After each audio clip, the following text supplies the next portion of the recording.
તો બનાસકાંઠામાં જે પણ લગ્નને લઈ બંધારણ કરવામાં આવ્યા છે તે આજે ખૂબ જ વિવાદમાં છે, જેમાં વિક્રમ ઠાકોરનું કહેવું છે કે તમે જે ડીજે પર પ્રતિબંધ લગાવ્યો છે તે કાંઈ ખોટું નથી કર્યું, અને જોવા જઈએ તો જેમને પ્રતિબંધ લગાવ્યો છે તેમને પણ ખોટું નથી કર્યું।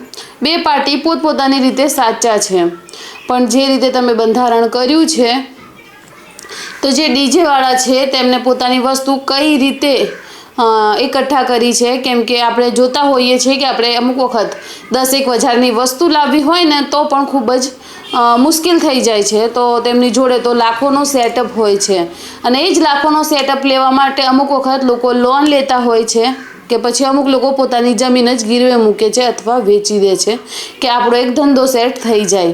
તો હવે તે ડીજેવાળાઓનું શું? તો વિક્રમ ઠાકોરનું કહેવું એવું છે કે તમે પ્રતિબંધ ભલે લગાવ્યો, પણ જેમનો આ જે રોજીરોટી છે તેના ઉપર પ્રતિબંધ લગાવી ખોટું કર્યું છે, અથવા તો પછી તેમને સામે કોઈક એવું રોજગાર આપો કે તેમનું રોજિંદા જીવન ચાલ્યું રહે। અને ત્યારબાદ ગબ્બર ઠાકોર અને અર્જુન ઠાકોર સાથે શ્રવણ ઠાકોરનું કહેવું છે કે અમે 3 ગરીબોને ઘર બનાવી આપી રહ્યા છીએ। ત્યારે ગબ્બર ઠાકોર પૂછી રહ્યા છે અર્જુન ઠાકોરને કે આપણે જે 3 ગરીબના માટે ઘર બનાવી રહ્યા છીએ તેનું હવે શું થશે, કારણ કે આપણને તો નાથ બાર કરવામાં આવ્યા છે। ત્યારે બે ભાઈઓ ખૂબ જ સરસ જવાબ આપે છે કે આપણને નાથ બાર કરવામાં આવ્યા છે તો આપણે તો ત્યાં નહીં જઈ શકીએ, કેમ કે આપણા કારણે તે લોકોને પણ નાથ બાર કરવામાં આવી શકે છે। એટલે જેને પણ આપણને નાથ બાર કર્યા છે તે લોકોને વિનંતી કરી રહ્યા છે કે તે 3 ગરીબના ઘર જરૂરથી પૂરા પાડી આપે। અને જે લગ્નને લઈ અને ડીજી પર પ્રતિબંધ લગાવ્યો છે તેના ઉપર એક સવાલ એ પણ છે કે આજે ગામડાઓમાં માતાજીની પ્રાણ પ્રતિષ્ઠા થતી હોય છે। અમુક વખત માતાજીને તેડાવવામાં આવે છે, રાંધલમાને તેડાવવામાં આવે છે, ઘણા ખરા માતાજીના કામ હોય છે। ત્યારે સિંગર એટલે કે કલાકારોને પણ બોલાવવામાં આવે છે, તો એક સિંગર ડીજે સાઉન્ડ વગર ખૂબ જ અધૂરો હોય છે। તો ઘણા ખરા ગામમાં જ્યારે સિંગરને બોલાવવામાં આવે છે તો ઓફકોર્સ કે સાથે ડીજે અને પૂરું સાઉન્ડ સિસ્ટમ પણ હોય છે। તો હવે તેના પર પણ પ્રતિબંધ લાગશે તો તેના કારણે જે કલાકાર છે, સિંગર છે, તેમના પણ ખૂબ જ ઇફેક્ટ પડતો દેખાશે।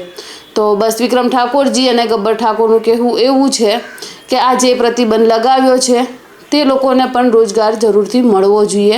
અમને ભલે નાથ બાર કર્યા, પણ જે ગરીબના ઘર બનતા રોકાયા છે તેમના ઘર પણ તેમને મળી જવા જોઈએ। અને અમાને જેને પણ નાથ બાર કર્યા છે તે લોકોને વિનંતી છે કે તેમના ઘર તેમને પાછા બનાવી આપવામાં આવે, તેમના ઘર અધૂરા જ ન અટકાઈ જાય। તો હવે તમને શું લાગે છે કે જે ઘર બનતા અટકાયા છે તેને ગબ્બર ઠાકોર, અર્જુન ઠાકોર, શ્રવણ ઠાકોર તે લોકો પૂરા કરી આપશે, કે પછી જેને તે લોકોને નાથ બાર કર્યા છે તે લોકો તે ગરીબના ઘર પૂરા કરશે? ઘણી વખત આપણે જોયું છે કે અમારો સમાજ આ કબૂલ નહીં કરે, અમારો સમાજ પેલી કાસ્ટના છોકરાને કબૂલ નહીં કરે। તો આ બધી વસ્તુ તો એક જગ્યાએ જોવા જઈએ તો સાચું પણ છે, કેમ કે સમાજ એટલે કે આપણા ઘરડાઓથી બને છે। જ્યારે આપણા ઘરડાઓ બેસે છે ત્યારે આપણા કરતાં પણ તેમની જોડે સમજ વધારે હોય છે। તો જો તમારે પ્રતિબંધ લગાવવો હોય તો ઘણી ખરી બીજી પણ વસ્તુ છે, જેમ કે દહેજ, પછી બીજી વસ્તુ લઈ લો દારૂ, એમ ઘણી વસ્તુઓ છે જેના પર પ્રતિબંધ લગાવવા જેવો છે। અને આ બહુ સારું કર્યું છે દાગીનાઓને લઈ, જેના કારણે ગરીબોને પણ સહાય થઈ ગઈ છે। પણ હવે તમારે આના ઉપર પણ જરૂરથી વિચારવું જોઈએ કે જે દારૂ અને બીજી પણ ઘણી ખરી એવી વસ્તુઓ છે જેના કારણે લોકોના ઘરમાં દરરોજ ઝઘડા થતા હોય છે। અને ઘણી ખરી સ્ત્રીઓનું કહેવું હોય છે કે જ્યારે વોટ જોઈતા હોય ત્યારે બરોબર માંગવા આવી જાય છે, પણ જ્યારે અમારે જરૂર હોય છે ત્યારે કોઈ જ નથી દેખાતું।